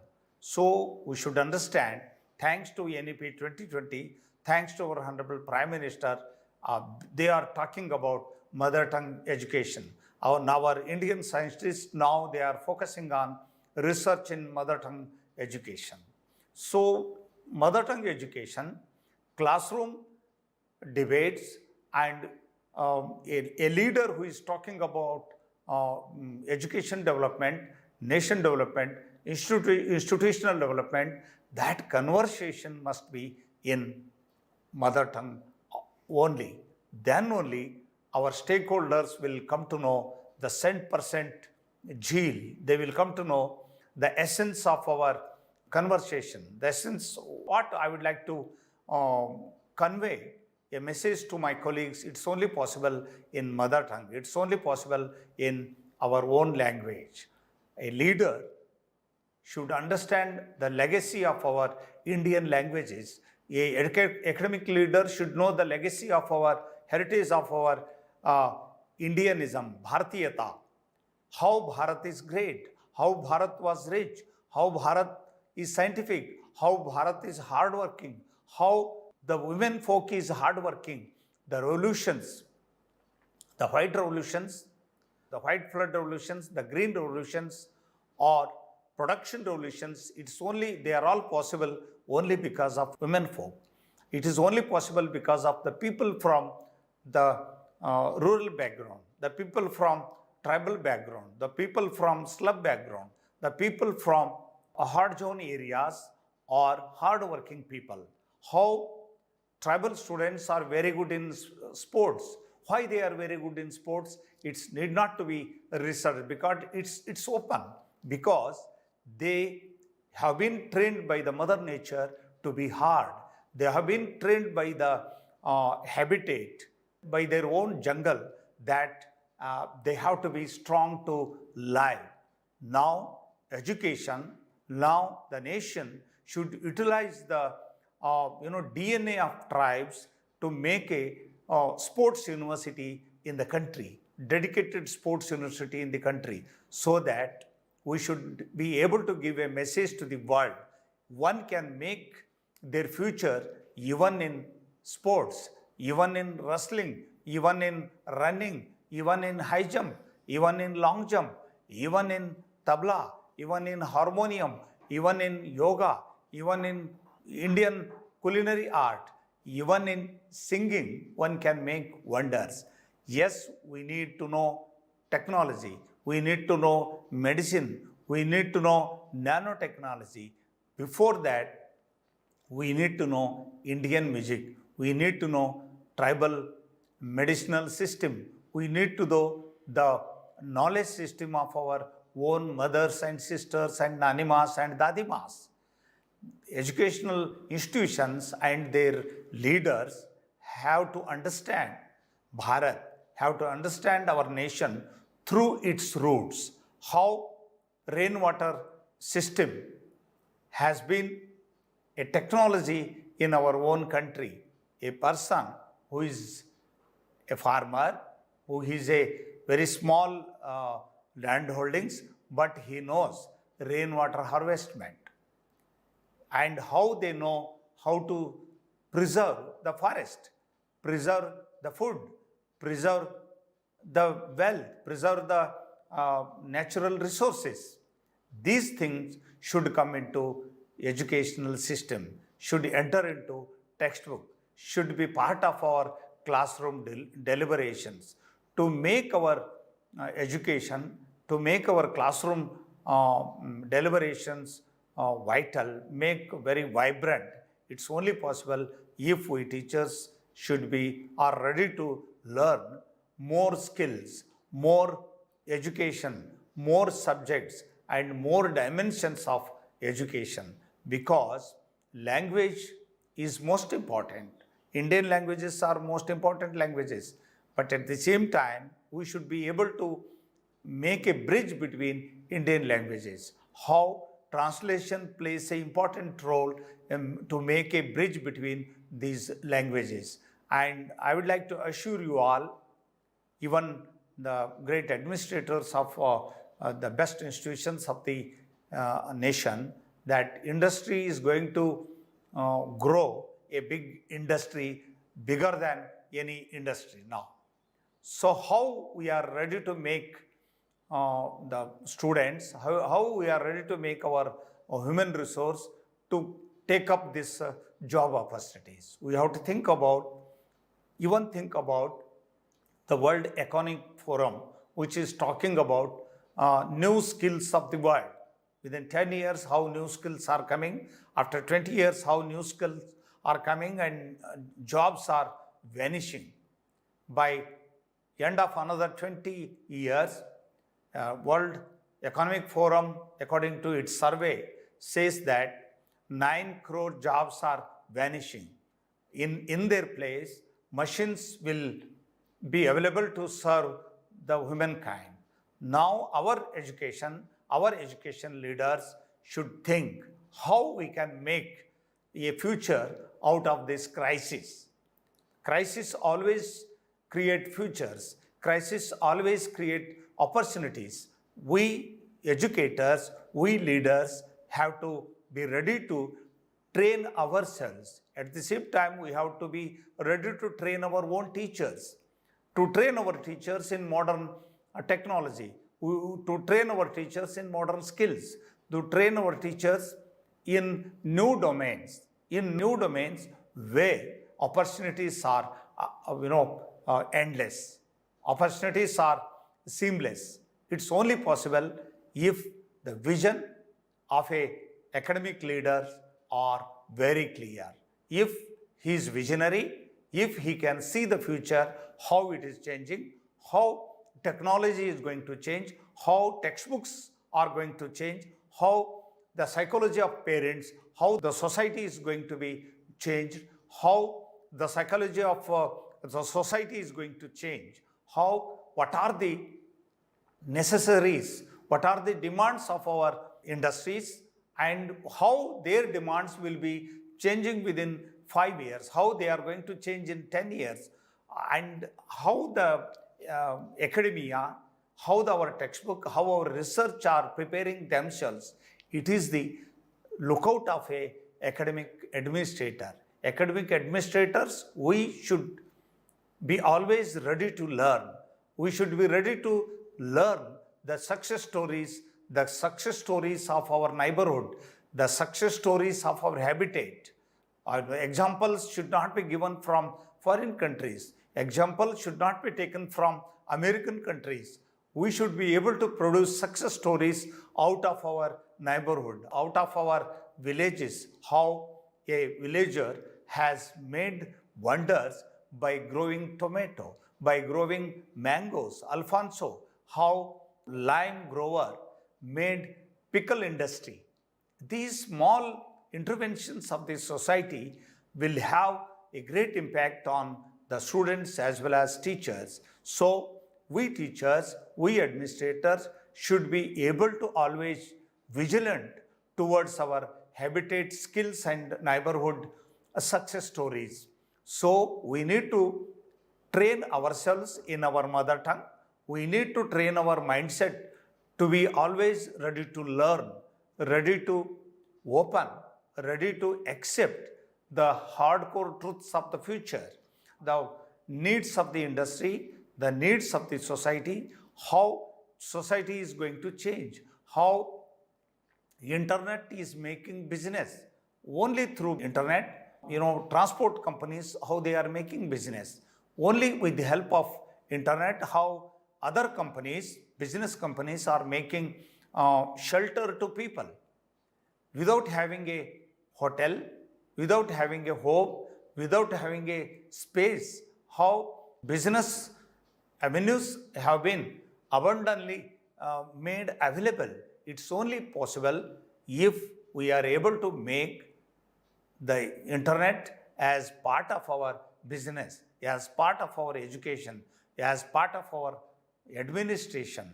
We need to know the importance of Wi-Fi.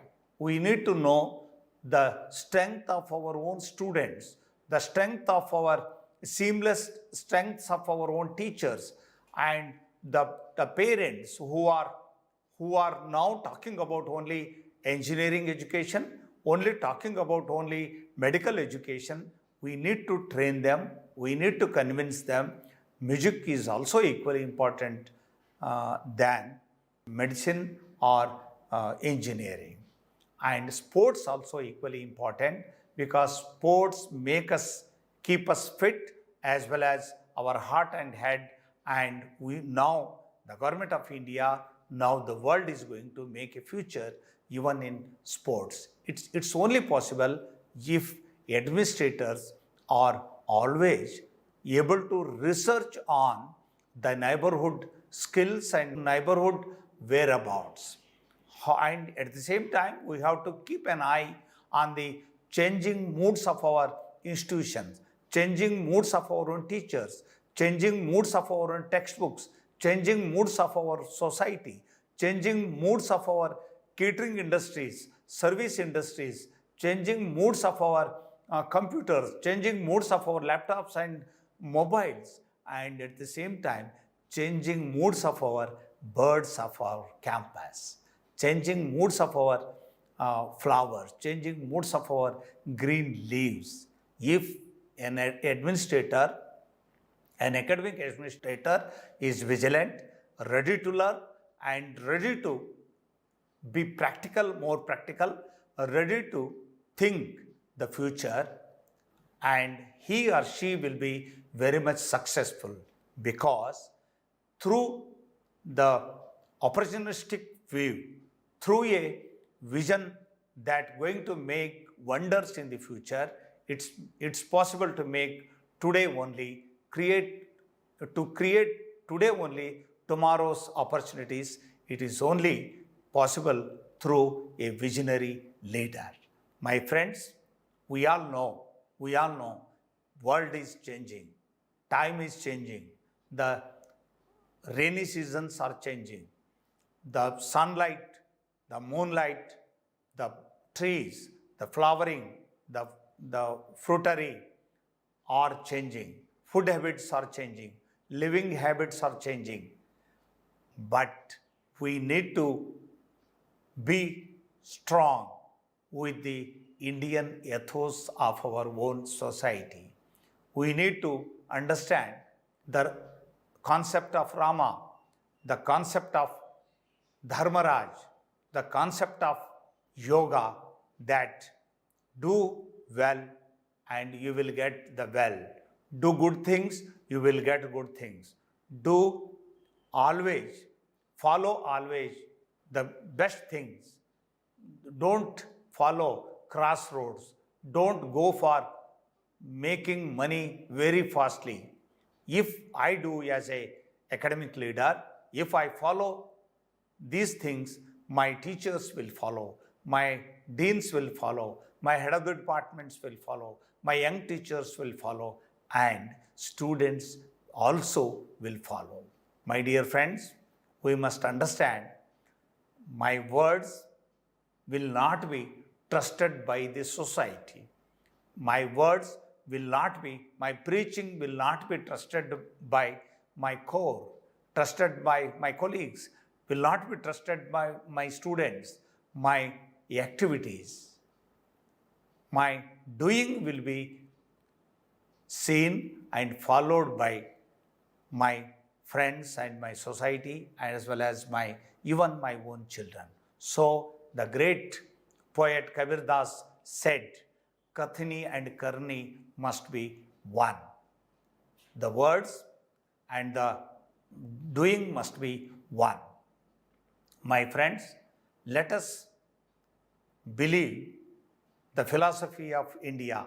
Let us believe the great sayings by the great saint Vivekananda, that education is to make the poorer happy. Education is to give food, shelter to the people who doesn't have. It's only possible if we are able to give a quality education to our young generation, then they will be able to give the best education to their futuristic students and to their children. So let us, with the help of NEP-2020, with the help of National Curriculum Framework, with the help of our own ethos, our own myths, and a charity of our nation, as Gandhiji once said, knowledge and hand should go together. Then only we can make wonders in India. Then only we will be able to make India a great futuristic India. My friends, education should be able to make the student to do something. He or she who got educated in our institution should be ready to make with their hands one or the other thing, because preaching is not only education, preaching is a small part of education. Doing is also a big domain of education. So, Kathini and Karni should go together. At the same time, knowledge and hands should work together. This is the essence of our education. Thank you very much. Jai Hind, Jai Bharat.